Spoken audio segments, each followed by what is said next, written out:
네, IPO 투자 전략 보고 오셨고요. 이번에는 미국 시장을 분석하면서 투자 전략을 세워보는 시간입니다.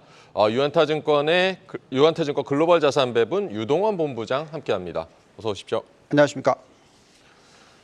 네, 본부장님 지난주 기술주 조정의 뉴욕 증시 혼조세로 마감을 했습니다. 네. 미국 증시가 좀 과열됐다는 우려가 좀 커지고 있는 것 같은데 조정이 이제 불가피하다고는 하셨지만 낙폭이 좀 큰 것 같기도 하고 이게 맞아요. 전반적인 지수 흐름이 대세 하락장이라고 봐야 될지 어떻게 봐야 되겠습니까? 네, 우려했던 조정이 지금 계속 나오고 있고요. 지금 거의 이제 한 달 가까이 조정이 나타나고 있습니다. 그리고 이제 하락폭도 제법 가파르게 나타났고 특히 금요일 장은 대표적인 대장주들의 하락이 크게 나타났죠. 엔비디아를 포함해서 AI 관련주들의 급락이 나타났습니다.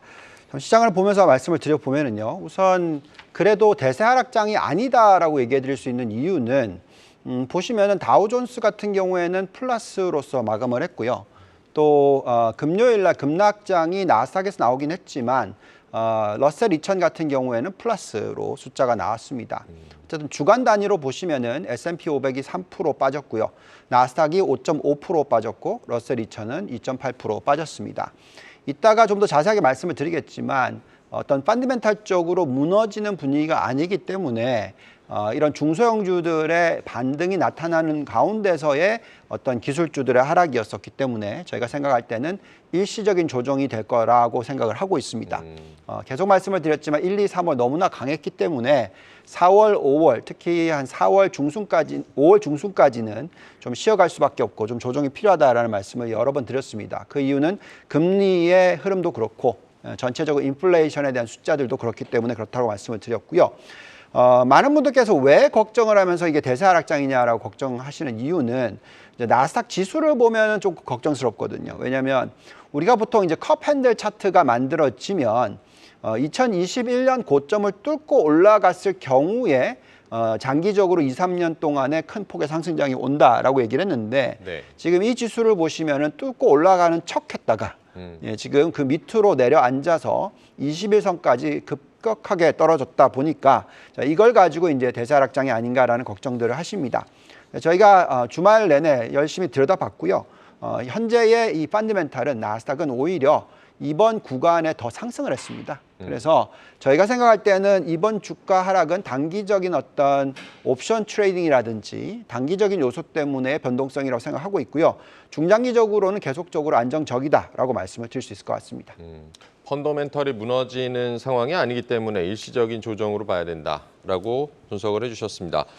엔비디아 주가 10% 이상 급락하면서 시총 2조 달러가 무너졌습니다. 엔비디아를 중심으로 AMD, 마이크론, 브로드컴 등 반도체 관련 종목들 낙폭이 컸는데 이 반도체 AI 관련주 일단은 지금 뭐 팔고 보는 게 나을까요? 어떻게 보십니까? 네.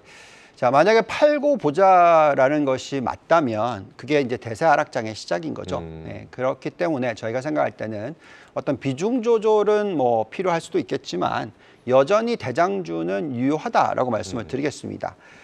우리가 지금 반도체 매력도에 대해서 계속 얘기를 해드리고 있는 이유는 다 아시겠지만 이 AI 산업의 성장성 때문에 그렇죠. 그 부분이 흔들린 게 아니고 어느 정도 이제 미래에 대해서 조금 불확실하다 이런 부분들이 나오다 보니까 너무 많이 올랐으니까 조정을 좀 나타내는 그런 모습이다라고 말씀을 드리겠습니다. 다 아시겠지만 엔비디아가 금요일 날 10%나 급락을 했고요. 네. 또 가장 상승폭이 높았던 이 데이터 센터 관련주였던 슈퍼 마이크로 컴퓨터스 같은 경우에는 하루에 23%나 폭락을 했습니다. 그 이유를 들어보면 좀 우스운 게 네. 실적의 가이던스를 발표 안 했다고. 네. 실적을 발표한 것도 아니고요. 가이던스를 발표를 안 했다고 이런 급락이 나왔어요. 그래서 결국은 그만큼 사람들이 좀 불안해하는 그런 심리를 작용했고요.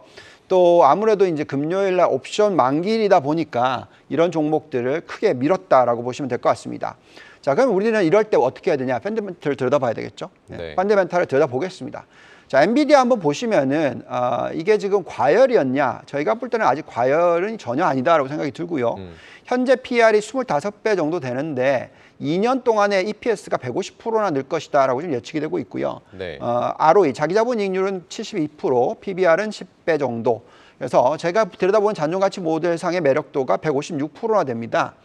물론 앞으로의 성장성이 둔화될 가능성이 2026년에는 나타날 수 있겠지만 여전히 굉장히 높은 성장을 올해, 내년에 할 수 있다라고 보여지고요. 가장 급락을 했던 슈퍼마이크로 컴퓨터스도 보겠습니다. PER이 더 낮죠. 23배이고요. EPS 증가율은 더 높습니다. 192%고 ROE가 52%에 PBR은 더 낮죠. 9배입니다. 잔존가치 모델상의 매력도가 172%나 된다라는 것이 상당히 고무적이다라고 말씀을 드리겠고요. 이 부분에 있어서도 너무 과하게 반응을 한 거 아닌가 이런 생각이 듭니다. 여기서 이제 전체적인 대표 대형 기술주들을 들여다보더라도 매력도가 상당히 높게 나타나고 있고요. 엔비디아, 브로드컴, AMD, 인텔, 테슬라 등의 매력도가 충분히 있다라고 나타나고 있고, 메타 플랫폼즈라든지 또 넷플릭스까지도 급락했던 그런 주가가 대비해서 그 매력도가 충분히 있는 것 같다라고 말씀을 드릴 수 있을 것 같습니다. 네, 본부장님께서는 중소형주와 일본 투자에도 관심을 가져야 한다고 보셨는데요. 선진국 매력도 점검해 주실까요? 네.